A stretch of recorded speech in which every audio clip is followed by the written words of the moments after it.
जी। सर्वेभ्यो नमो नमः। मित्राणि, चातुर्वेद संस्कृत प्रचार संस्थानम इति नामकम् एकं वाराणस्यां स्थापितं संस्थानम् अस्ति।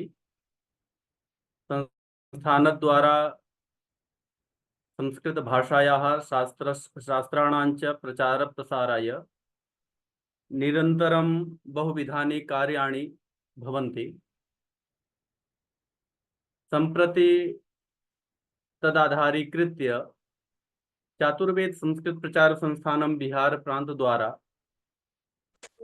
तत्रत्यानां श्रद्धेयानाम् अध्यक्षवर्याणां श्रीमताम् आचार्य वैद्यनाथ मिश्र महोदयानाम् आध्यक्षे अस्माकं बहुविधानि कार्याणि भवन्ति। प्रचार प्रसारे संलग्नाः भवन्ति सर्वेपि संस्कृत कार्यकर्तारः। तत्र सचिवाः शब्दशास्त्रविदः श्रीमन्तः डॉक्टर अम्बरीश कुमार मिश्र महोदयाः सन्ति। एतेषां शास्त्राणाम् अध्ययनाध्यापने कालः गच्छति। यथा उक्तम् अस्ति यत्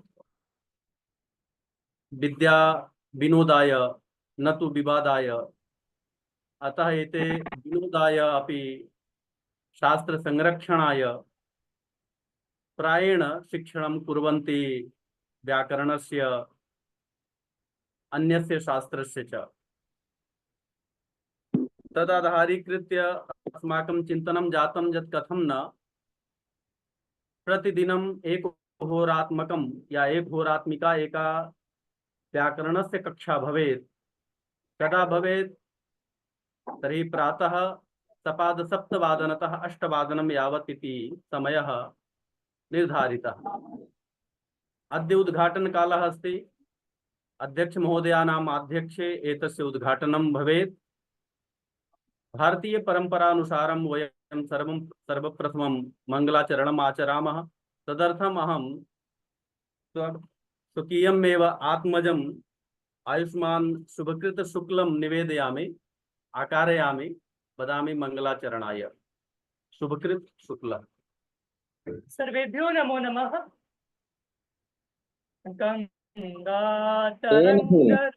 देखा कितना छोटे लड़के पढ़ा हुआ पर देखा। गौरी निरंतर विभूषित वाम नारायण प्रिय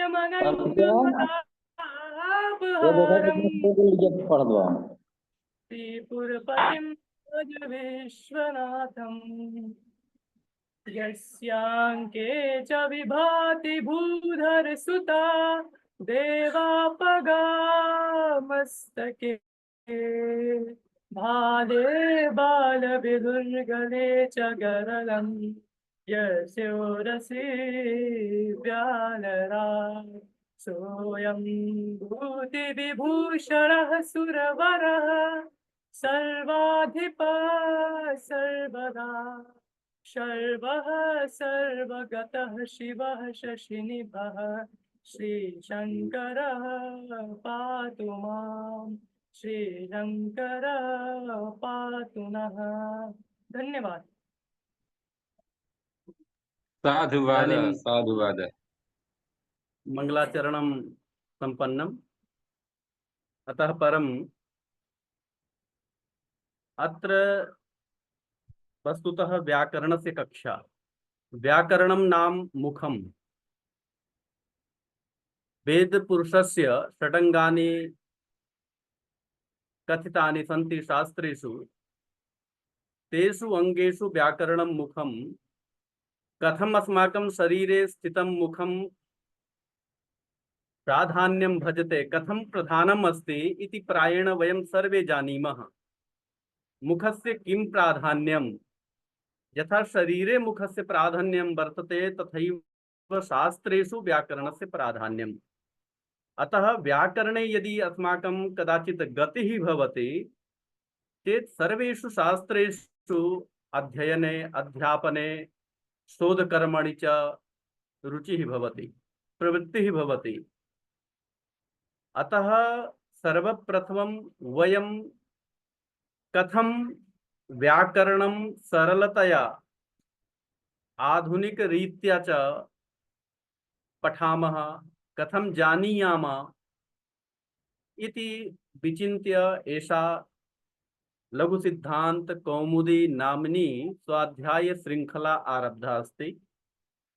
अस्यां श्रृंखलायां भवतां सर्वेषाम् अहं हार्दम् अभिनन्दनं वन्दनं स्वागतं करोमि। अग्रे अध्यक्षवर्याणां मुख्य मार्गदर्शनम् आशीर्वचांसि प्राप्नुयाम। ततः प्राक् ये खलु अस्याः स्वाध्याय श्रृंखलायाः मुख्य प्रशिक्षकत्वेन भविष्यन्ति, ते सन्ति श्रीमन्तः अम्बरीश कुमार मिश्र महोदयाः। एते भरत मिश्र संस्कृत महाविद्यालयः अंगीभूतः कामेश्वर सिंह दरभंगा संस्कृत विश्वविद्यालय, तत्र व्याकरणे आचार्याः सन्ति। एते संस्थानस्य सचिवाः सन्ति। एते एव मुख्य प्रशिक्षकत्वेन अत्र भविष्यन्ति। अन्येषामपि मध्ये मध्ये वयं मार्गदर्शनं प्राप्स्यामः, अन्येषामपि व्याकरणविदुषां। तर्हि एतेषां मुख्य प्रशिक्षकाणां किं तावत् उद्देश्यं, कथम् एषा कक्षा चलिष्यति, कदा वयम् आगत्य अत्र कथं पठिष्यामः, एतत् सर्वं समासेनैव वक्तुम् उपस्थातुम् अहं श्रीमन्तम् अम्बरीश मिश्र महोदयं सविनयं निवेदयामि। सरल आदौ जी। जी ध्वनि श्रूयते? ओम श्रूयते। जी। योऽन्तः प्रविश्य सुप्तां सञ्जीवयत्यखिलशक्तिधरस्वधाम्ना अन्यांश्च हस्तचरणश्रवणत्वगादीन् प्राणान् नमो भगवते पुरुषाय तुभ्यम्। तव तत्त्वं न जानामि कीदृशोऽसि महेश्वर, यादृशोऽसि महादेव तादृशाय नमो नमः। अत्र कार्यक्रमे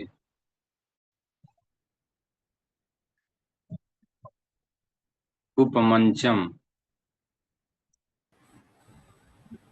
समुपस्थिताः अस्माकं बिहारप्रदेशस्य चातुर्वेद संस्कृत संस्थानस्य अध्यक्षाः, साहित्यादिशास्त्रेषु कृतभूरिपरिश्रमाः,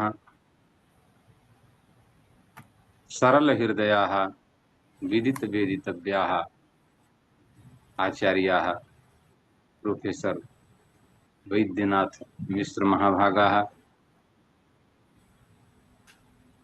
अथ च अस्य कार्यक्रमस्य संयोजकाः, अस्माकं प्रेरणाभूताः, सर्वदैव संस्कृत विषये सुचिन्तकाः, कथं संस्कृत भाषा अग्रे वर्धेत इति विषये सर्वदैव चिन्तने रताः, अस्माकम् अतीव श्रद्धेयाः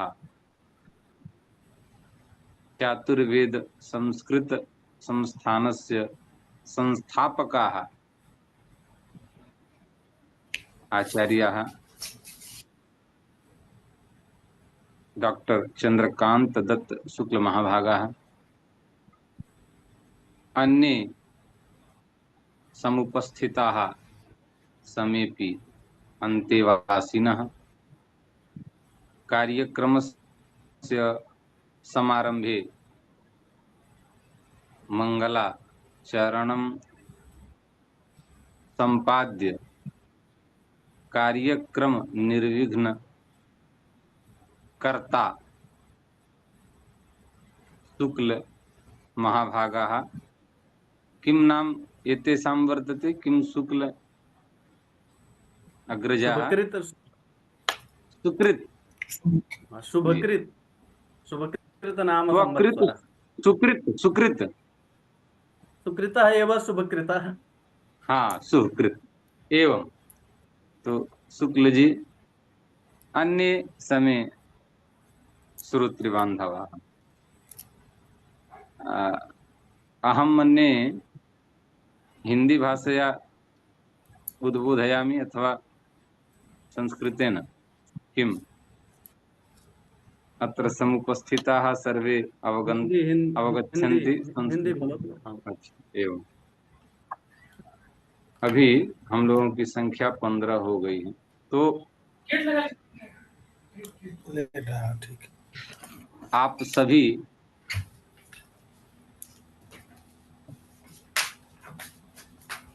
छात्र रूप में उपस्थित आचार्य गणों का आप सब आचार्य हैं, आप सब सुविज्ञ हैं। केवल एक बार हमारे साथ भी स्वाध्याय कि आप इच्छुक हैं ऐसा मैं मानकर चलता हूं। तो आप सभी आचार्यों का इस लघु सिद्धांत स्वाध्याय श्रृंखला में स्वागत है। वस्तुतः ये हमारी पुरानी परंपरा रही है कि काणादम पाणिनीयम च सर्वशास्त्रोपकारकम। काणाद अर्थात न्याय शास्त्र और पाणिनीय अर्थात व्याकरण शास्त्र, ये दोनों शास्त्र संपूर्ण शास्त्रों के उपकारी हैं। और वैसे भी जो षडंग वेद के कहे गए हैं उसमें मुख का स्थान, मुख रूप जो मुख्यता है वो व्याकरण में ही आती है। व्याकरण ही मुख्य है। इसीलिए भगवान भाष्यकार ने कहा प्रधाने च कृतो यत्नः फलवान भवति। यद्यपि षड वेदांग हैं, शिक्षा व्याकरण ज्योतिष कल्प निरुक्त इत्यादि षड वेदांग हैं, परंतु षड वेदांगों का अध्ययन यदि न संभव हो सके तो व्याकरण का अध्ययन तो अवश्य कर लेना चाहिए, क्योंकि व्याकरण के अध्ययन से अन्य अंगों का अध्ययन प्रायः हो जाता है ऐसा मान लिया जाता है, क्योंकि प्रधानी चक्र तो इतना फलवान हो। इस प्रकार की बात कही गई। और भी कहा गया यद्यपि बहुनाधीशे तथापि पठपुत्र व्याकरणम स्वजन स्वजनो माभूत सकलम सकलम सकृत छकृत। यदि व्याकरणाध्ययन से रहित हम रह जाएं, व्याकरण न पढ़ें, तो शब्दों के भेद का तात्पर्य है कि अर्थ को दृष्टिगत रख करके शब्दों में भेद नहीं कर पाएंगे। जैसा आप जानते हैं कि यदि सकृत दंत सकार से युक्त सकृत हो तो उसका अर्थ होता है एक बार। असकृत माने बार बार और सकृत माने एक बार। और यदि तालव्य सकार से युक्त हो तो सकृत का अर्थ बहुत विचित्र हो जाता है, विष्ठा। तो सकल दंत सकार युक्त हो तो उसका अर्थ होता है संपूर्ण। और यदि शकल तालव्य सकार युक्त हो जाए, तालव्य सकार उसमें लिख दिया जाए तो टुकड़ा अर्थ हो जाता है। तो स्वजन स्वजन स्वजन कहा जाए दंत सकार का तो उसका अर्थ होता अपने लोग, और स्वजन कह दिया जाए तो कुत्ता। तो इस तरह से अनेक, ये तो केवल दिग्दर्शन है, इस प्रकार के अनेक स्थल हैं जहाँ पर हम अर्थ विवेचन में, शब्द के भेदन में समर्थ नहीं हो पाएंगे। इसलिए हमें व्याकरण पढ़ना चाहिए, ऐसा शास्त्रकारों का मानना है, और ऐसा अनुभव भी है। देखा जाता है कि यदि व्याकरण का ज्ञान न हो तो प्रायः किसी शास्त्र में प्रवेश पाना असंभव सा हो जाता है, चाहे वो कोई भी शास्त्र हो। ज्योतिष शास्त्र हो, ज्योतिष शास्त्र में भी जितने ग्रंथ हैं वो सारे ग्रंथ पद्यात्मक, सारे का नहीं, प्रायः ग्रंथ पद्यात्मक है, पद्य के रूप में कहे गए हैं, श्लोक के रूप में कहे गए हैं। इसलिए कहे गए हैं कि श्लोक के रूप में किसी भी सूत्र को, किसी भी सिद्धांत को याद करना सरल हो जाता है, उसे स्मरण करना सरल हो जाता है।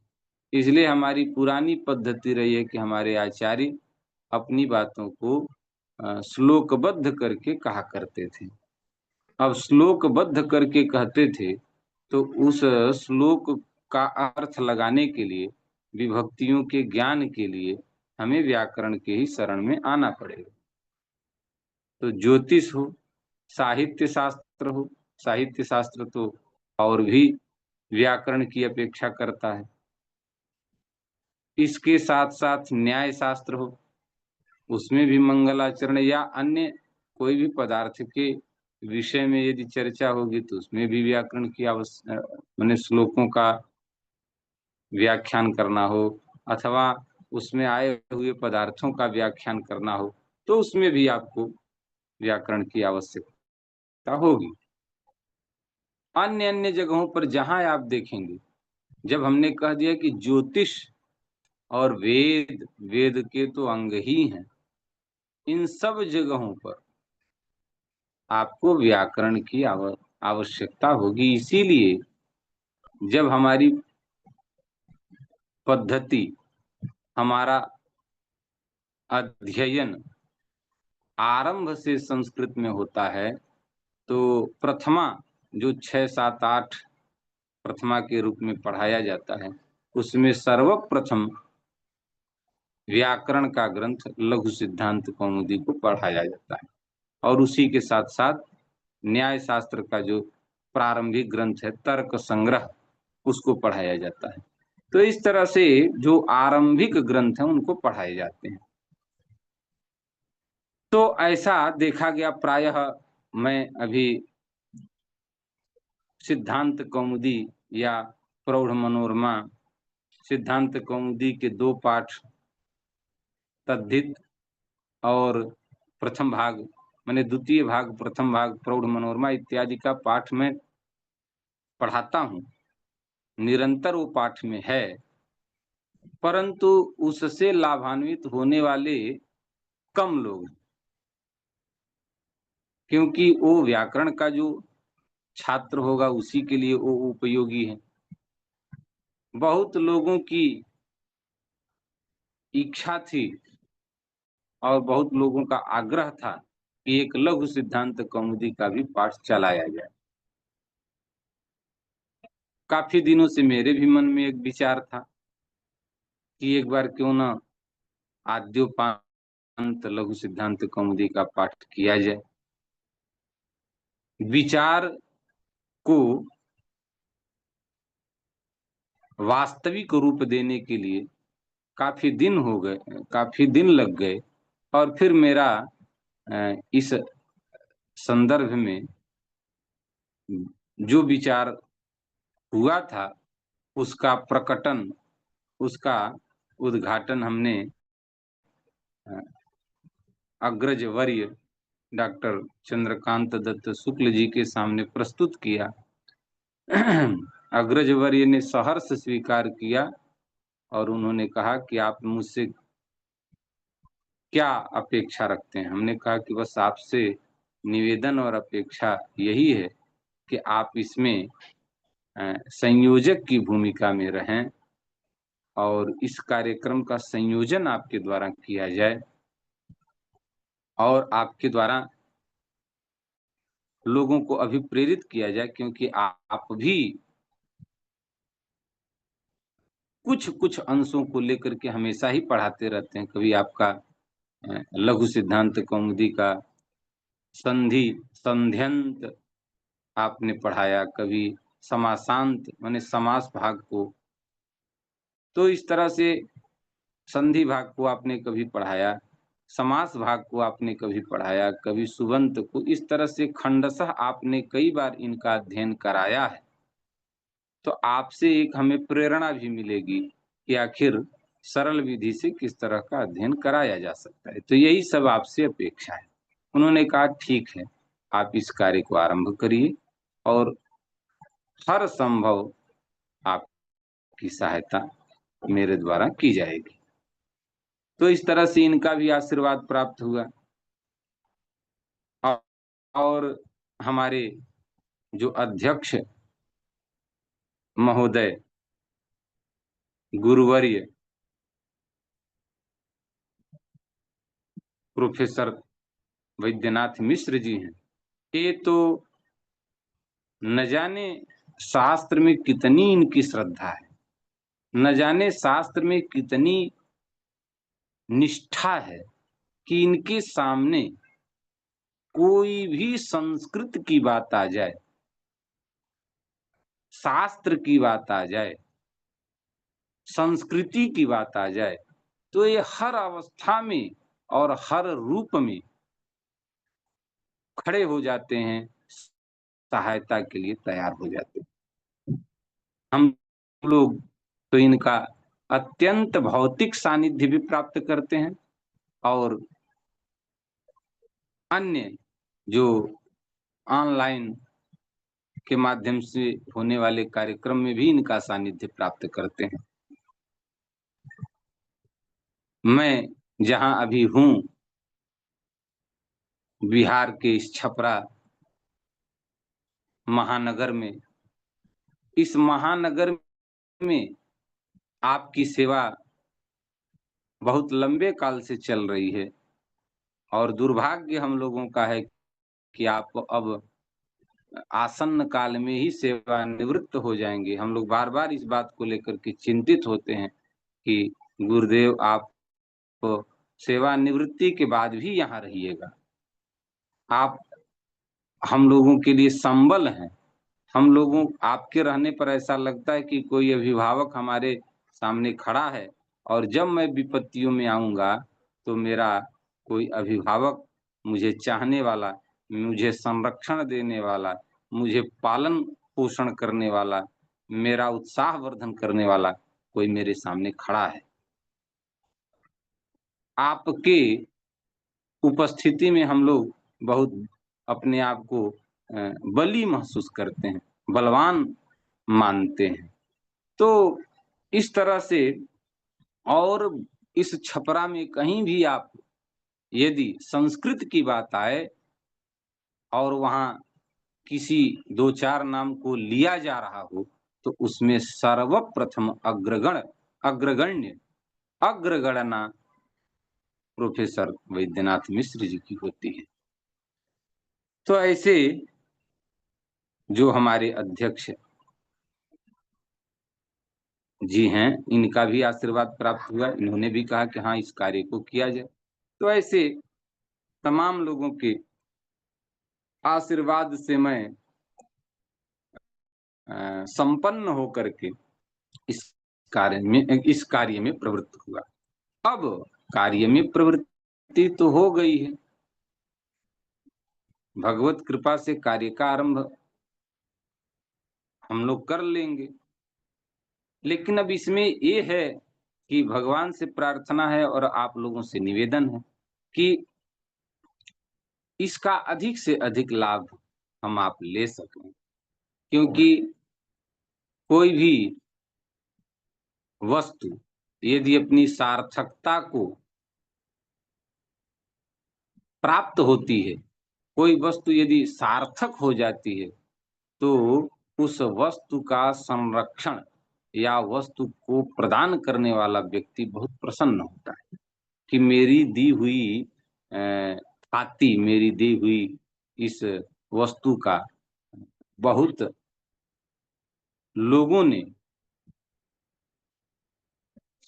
सानिध्य प्राप्त किया और उसका लाभ लिया।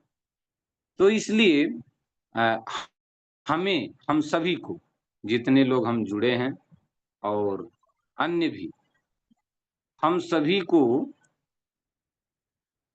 अधिक से अधिक जो इससे लाभान्वित हो सकें, क्योंकि आप जानते हैं कि आजकल जो यूट्यूब वगैरह पर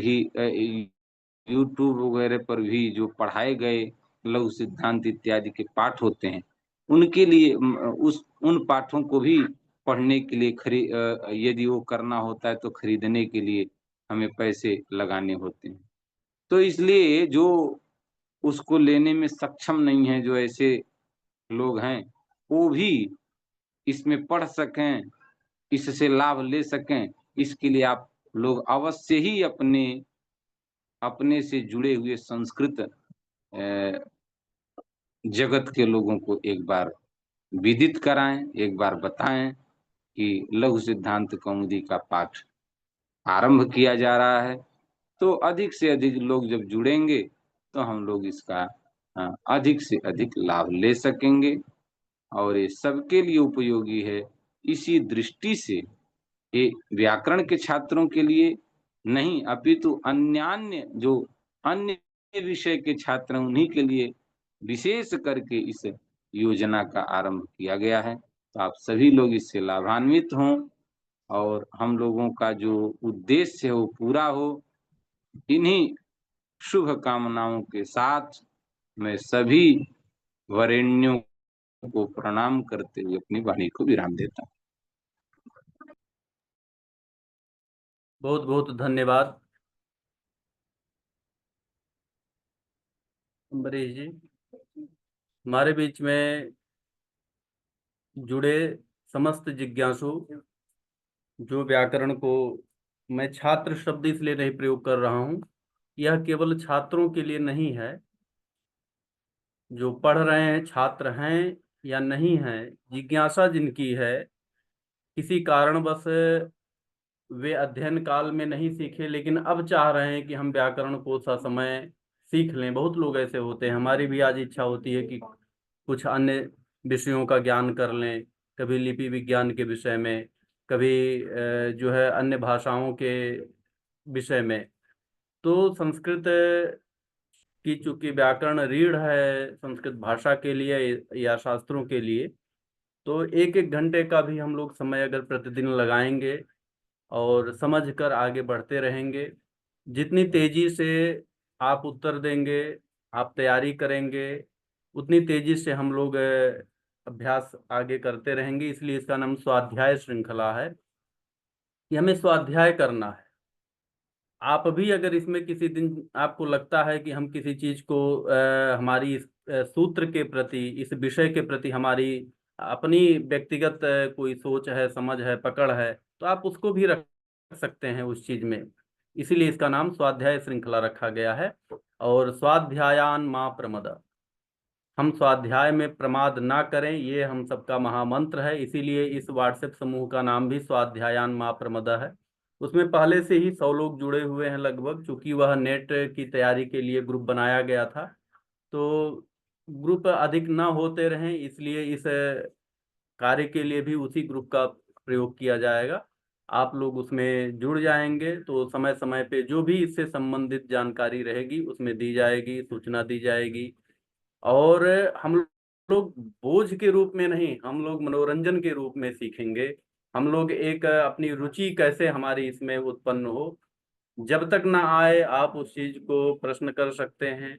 इसीलिए यह एक स्वतंत्र कक्षा के रूप में रहेगा। आप अनम्यूट करके अपनी बात रख सकते हैं। तो इन्हीं के साथ ये सामान्य जो थी, और कल से प्रतिदिन सुबह 7:15 बजे से 8 बजे तक की यह का स्वाध्याय चलेगा। तो सुबह में इसलिए रहेगा कि सबका नेटवर्क प्रायः अच्छा रहता है, सबके मोबाइल में उस समय तक डाटा भी रहता है, तो समय से जुड़ जाएंगे तो हम लोग नियमित। जो अन्य आज नहीं जुड़ पाए हैं उनको भी आप प्रेरित कर सकते हैं, क्योंकि रोज रोज बदलने से फिर आप विषय के प्रति पकड़ नहीं बन पाती है। तो हमें निरंतर जो है तभी संभव होता है जब हम किसी कार्य के लिए नियमित समय दे पाते हैं। तो धन्यवाद आप सभी को। आगे अब अध्यक्षीय आशीर्वचन प्राप्त करने के लिए मैं अध्यक्षता कर रहे आचार्य प्रवर आदरणीय वैद्यनाथ मिश्र महोदय से मैं विनम्रता पूर्वक निवेदन करता हूं कि अपना आज का अध्यक्षीय आशीर्वचन, जो व्याकरण लघु सिद्धांत कौमुदी को लेकर के यह स्वाध्याय श्रृंखला आयोजित है, इसको केंद्रित कर आप अपना आशीर्वचन प्रदान करने का कष्ट करें। आदरणीय मिश्र। नमो नमः। ध्वनि श्रूयते? ओम ओम। नत्वा सरस्वतीं देवीं शुद्धां गुण्यां करोम्यहम् पाणिनीय प्रवेशाय लघु सिद्धांत कौमुदीम। इस लघु सिद्धांत कौमुदी स्वाध्याय श्रृंखला के सूत्रधार चातुर्वेद संस्कृत प्रचार संस्थानम के संस्थापक और संस्कृत के लिए अहर्निशं सेवामहे की उक्ति का अक्षरपालन करने वाले, हमारे हृदय में बसने वाले चंद्रकांत दत्त शुक्ल जी, चातुर्वेद संस्कृत प्रचार संस्थानम के बिहार प्रदेश के यशस्वी और अनेक शास्त्रों में कृत भूरि परिश्रम डॉक्टर अम्बरीश मिश्र जी, जो इस स्वाध्याय श्रृंखला के महाप्रशिक्षक हैं। कभी कभी चित्र उत्तर प्रदेश प्रतिभा खोज से जुड़े हमारे आदरणीय जगदानंद झा जी के चित्र दिखाई पड़े हैं। मैं तकनीकी रूप से उतना विज्ञ नहीं हूं जिससे कि मैं समझ सकूं कि आप जुड़े हैं, कि चित्र केवल आ रहा है। और जो भी इस स्वाध्याय श्रृंखला से लाभ उठाने के लिए या इसे प्रेरित करने के लिए इस जूम पटल से संबद्ध हुए हैं, उन सब का हृदय से हार्दिक अभिनंदन, वंदन और स्वागत करते हुए इस कार्यक्रम के लिए मैं अपनी हार्दिक शुभकामनाएं, बधाइयां और वर्धापन प्रस्तुत कर रहा हूं। जैसा कि अभी मैंने मंगलाचरण के रूप में लघु सिद्धांत कौमुदी का जो मंगलाचरण प्रस्तुत किया, उसमें एक पद आया पाणिनीय प्रवेशाय। पाणिनीय शास्त्र में अभी हमारे विद्वानों ने कहा कि ये काणादम पाणिनीयं च सर्वशास्त्रोपकारकम है। ये सही बात है। आप किसी भी क्षेत्र में, संस्कृत विद्या के क्षेत्र में आप प्रवेश प्राप्त करना चाहते हैं, उसमें गंभीरता प्राप्त करना चाहते हैं। अब हम लोग ध्वन्यालोक पढ़ाते हैं, वहाँ वो ध्वनि की जो परिभाषा दी जाती है पहला जो, तो वहाँ भी प्रथमे ही वैयाकरणा विद्वांसा कहा गया है। तो आदौ वैयाकरणा एव विद्वांसो भवन्ति। तो इस न्याय से हमें व्याकरण की पकड़ मजबूत करनी ही चाहिए। विद्यार्थी जीवन में मुख्य अंश पढ़ करके, जो बहुत संभावित है उनको पढ़ करके अन्य किसी भी माध्यम से हम पार घाट हो जाते हैं। लेकिन जब व्यवहारिक क्षेत्र में आते हैं तो वहां पर आकर के हमें बहुत सारी समस्याओं का सामना करना पड़ता है। अभी मैं भी एक हमारे क्षेत्र में सतचंडी महायज्ञ हो रहा था, वहां गया तो एक बड़े ही एक दुबे जी मिले, राम पूजन दुबे जी। उन्होंने 10वें अध्याय के अंत में जो है प्रागा संस्थे उत्पात मेघा शुल्का प्रागा संस्थे समयु जो पाठ था, कहा कि सर इसमें ये प्रागा संस्थे का क्या मतलब हुआ। तो हमने कहा कि भैया यही तो समस्या है कि आपने जैसे तैसे पढ़ाई की, यदि सिद्धांत कौमुदी या फिर कहीं भी संधि प्रकरण को आपने यदि ठीक से पढ़ा होता तो इसको आप समझ जाते।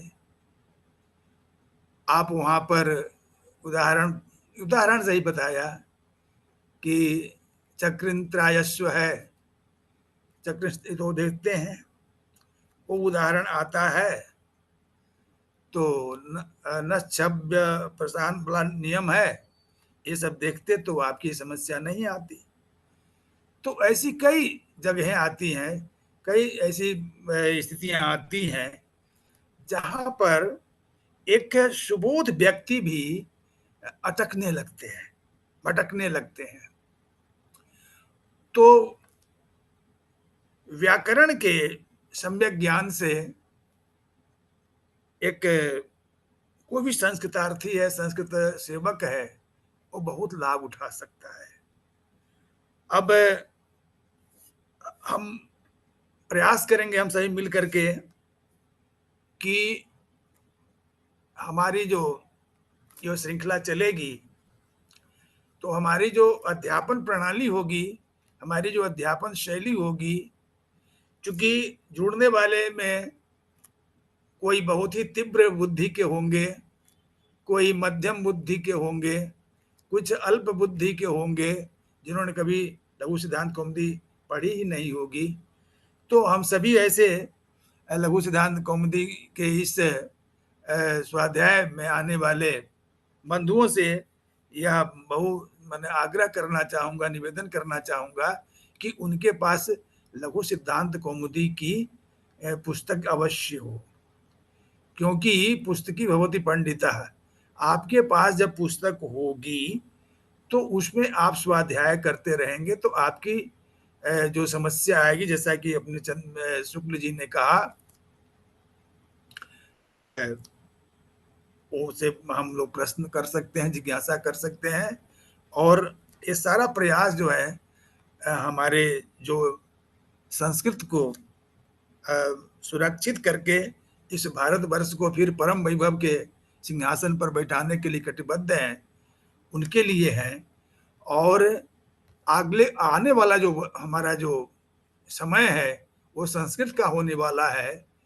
इस चीज को, इस तथ्य को भली भांति अपने हृदय की गहराइयों से उतारते हुए, में लेते हुए, और आपको यह सौभाग्य प्राप्त हो रहा है कि ऐसे योजक तत्र दुर्लभ, ये अपने चंद्रकांत दत्त शुक्ल जैसे संयोजक मिलना कठिन है। और साथ साथ जो अपने प्रशिक्षक जी हैं डॉक्टर अम्बरीश कुमार मिश्र जी, इनकी माने जो प्रतिबद्धता है शास्त्रों के पढ़ाने के लिए, प्रचार प्रसार करने के लिए, वो विलक्षण है। और इनके आने से मैं व्यक्तिगत रूप से इतना आह्लादित होता हूँ, प्रसन्नचित्त होता हूँ कि ये आजकल के नए लोग जब आते हैं तो नौकरी नौकरी नौकरी, कितना पैसा क्या बना नहीं बना, ये सब के चक्कर में रहते हैं। और इनका रहता है कि कैसे हम न केवल व्याकरण के आचार्य हैं, न केवल व्याकरण में, बल्कि ज्योतिष के विषयों को भी पढ़ाते रहते हैं, कर्मकांड के विषयों को भी पढ़ाते रहते हैं, और गीता पर प्रवचन करते रहते हैं। और मैंने संस्कृत के जो भी अपेक्षित अंग हैं, जो शाखाएं हैं, उन सभी पर जिस किसी भी विधि से संस्कृत विद्या में लोगों की रुचि हो, उनकी समस्याओं का समाधान हो, उसके लिए प्रयास करते रहते हैं। मैंने बार बार इनका व्याख्यान सुना है, इनकी जो पुस्तक कारक दर्पण है उसे भी देखा है मैंने। इन सब के आधार पर मैं पूर्ण विश्वस्त होकर के आप लोगों को यह विश्वास दिला रहा हूं कि इनके द्वारा यह चलाई गई यह स्वाध्याय श्रृंखला फलीभूत होगी। वो कहते हैं कि नाधा तो आधा। आज शुभारंभ हुआ तो मैं समझ रहा हूं कि हम लोग का आधा कार्य पूर्ण हो चुका है। और इसमें जो है जो हम सभी, जैसा कि हमारे संयोजक जी ने कहा कि हमको जरूरत पड़ेगी तो हम अन्य विद्वानों को भी आपके ज्ञान वर्धन के लिए, आपकी जिज्ञासा के समानार्थ हम उन्हें भी इससे जोड़ेंगे। और हमको लगता है कि यह लघु सिद्धांत कौमुदी स्वाध्याय श्रृंखला के माध्यम से हम सभी संस्कृत के सेवा के लिए आगे बढ़ेंगे और संस्कृत में जो ज्ञान परंपरा है उस सभी ज्ञान परंपराओं के साथ समन्वय स्थापित करने में हमारी महत्वपूर्ण भूमिका होगी। और हम स्वयं तो धन्य बनेंगे ही और इस धरा को भी धन्य बनाएंगे, क्योंकि संस्कृत जो है एकमात्र ऐसी भाषा है जिसमें सबको अपने में समाहित करने की, सबको अपनी ममता से, अपनी समता से अपने में समाविष्ट करने की क्षमता है। अन्य सभी तो भेद परक हैं और सभी तो बहुत ही क्षणिक है। यह अमृत भाषा है। यह जो है सो आप में, आपकी जो है सो भौतिक उन्नति के साथ साथ आपकी आध्यात्मिक उन्नति को भी शिखर पर पहुंचाने वाली भाषा है। और उसके मार्ग में ये हमारा व्याकरण शास्त्र परमोपयोगी है। और उस व्याकरण शास्त्र में प्रवेश पाने के लिए, उसकी गहराइयों में जाने के लिए प्रथम सोपान के रूप में लघु सिद्धांत कौमुदी की जो महत्ता है, जो उपयोगिता है, हमारे संयोजक जी ने, हमारे प्रशिक्षक जी ने समझाया है। और हम फिर आगे इस तरह की बात करते रहेंगे। और हम समझते हैं कि आप सभी भी जो भी इससे जुड़े हैं वो व्याकरण के महत्व को समझते ही हैं। मैं अधिक क्या कहूँ, मेरी जो भी तन से, मन से, धन से, जीवन से, तन मन धन जीवन से हमसे जो भी बन पड़ेगा, मैं आप सभी की इस सारस्वत साधना में अपना कुछ भी समर्पित करने के लिए संकोच नहीं करूंगा। जो भी होगा आप उत्सुक होकर के, आप सक्रिय होकर के इसमें लगे। तो मैं इतनी बात कह करके मैं अपनी वाणी को विराम देता हूं और आप सबको नमस्कार प्रणाम करता हूं। जय तु भारतम, जय तु संस्कृतम, जी, जय तु व्याकरणम। बहुत बहुत प्रणाम आपको। आपने व्याकरण क्यों आवश्यक है, क्यों हमें पढ़नी चाहिए और क्या इसकी उपयोगिता हमारे जीवन में कैसे कैसे हो सकती है, आप एक दीर्घ अनुभवी हैं और स्वयं विद्वान हैं। निरंतर अनेक जिज्ञासुओं को लगातार संस्कृत की शिक्षा और दीक्षा आपके द्वारा प्राप्त हो रही है। आप सुसंस्कृत कर रहे हैं समाज को। तो ऐसे आदरणीय अध्यक्ष वर्य का हम सभी निर्देशन प्राप्त कर रहे थे। मैं क्षमा चाहूंगा यह कहते हुए कि मैं चातुर्वेद संस्कृत प्रचार संस्थानम का हमें कृपया संस्थापक न कहा जाए। मैं संस्थापकों में से एक सदस्य मात्र हूं। तो जी जी, इसलिए जो है थोड़ा सा ये ज्यादा वो हो जाता है। अतिशयोक्ति हो गई, अतिशयोक्ति हो गई क्या? जी जी जी, हाँ ठीक है, मैं हम लोग कुछ कम जानते हैं। जी जी, और कोई बात नहीं। हमारे बीच में इसी क्रम में उत्तर प्रदेश कार्यकारिणी के सचिव डॉक्टर खगेंद्र कुमार मिश्र जी भी जुड़े हुए हैं। उनका भी मैं स्वागत करता हूं। और अब आज इतना ही रखते हुए आप सभी के प्रति हृदय से धन्यवाद। हमारी छात्रा शालिनी कश्यप भी जुड़ी हुई हैं, जो इस समय उत्तर प्रदेश संस्कृत संस्थानम द्वारा गृह गृह संस्कृतम योजना के तहत मऊ में प्रशिक्षण कर रही हैं। और हमारे मित्र इसमें पुष्पराज शर्मा जी भी जुड़े हुए हैं। अन्य अन्य हमारे छात्र मित्रजन और शुभचिंतक जुड़े हैं। मैं सभी का हृदय से अभिनंदन करते हुए धन्यवाद ज्ञापित करता हूं। मुख्य प्रशिक्षक महोदय डॉक्टर अम्बरीश कुमार मिश्र जी ने अपने मार्गदर्शन दिया। कल से हम लोग इनके मार्गदर्शन में, इनके नेतृत्व में शिक्षा प्राप्त करेंगे। और स्वाध्याय करेंगे। आप लोग फ्रेंडली हो करके इसे पढ़ेंगे, मैत्री भाव से सीखेंगे। और किसी को कोई जिज्ञासा होगी तो आप उस समय करेंगे। 2-3 चीजें इसके जो नियम रहेंगे मैं ग्रुप में अभी डाल दूंगा। अभी यहाँ चैट बॉक्स में भी ग्रुप का लिंक दिया गया है, उसके माध्यम से आप सभी उसमें जुड़ जाएं। तो इसी के साथ शांति पाठ के द्वारा हम लोग समाप्त करेंगे। सर्वे भवन्तु सुखिनः, सर्वे सन्तु निरामयाः, सर्वे भद्राणि पश्यन्तु, माँ कश्चित् दुःखभाग् भवेत्। ओम शांति शांति सुशांतिर्भवतु। जयतु संस्कृतम, जयतु भारतम। यही लिंक रहेगा प्रणाम। कल भी, आप लोग इस लिंक को कॉपी कर लेंगे। और सभी के प्रति मैं पुनः प्रणाम और विनम्र आभार ज्ञापित करते हुए बंद कर रहे हैं। यहाँ लाइट चूंकि चली गई है, दिन से ही नहीं है, और जी। बारिश भी बहुत तेज हो रही है, आंधी भी है। तो मैं अब यहीं पर आप सबकी स्वीकृति लेते हुए बंद करते। सुबह 7 बजे हम लोग जुड़ जाएंगे। ठीक है। सादर सादर प्रणाम। जी जी, प्रणाम। नमो नमः सर्वेभ्यः।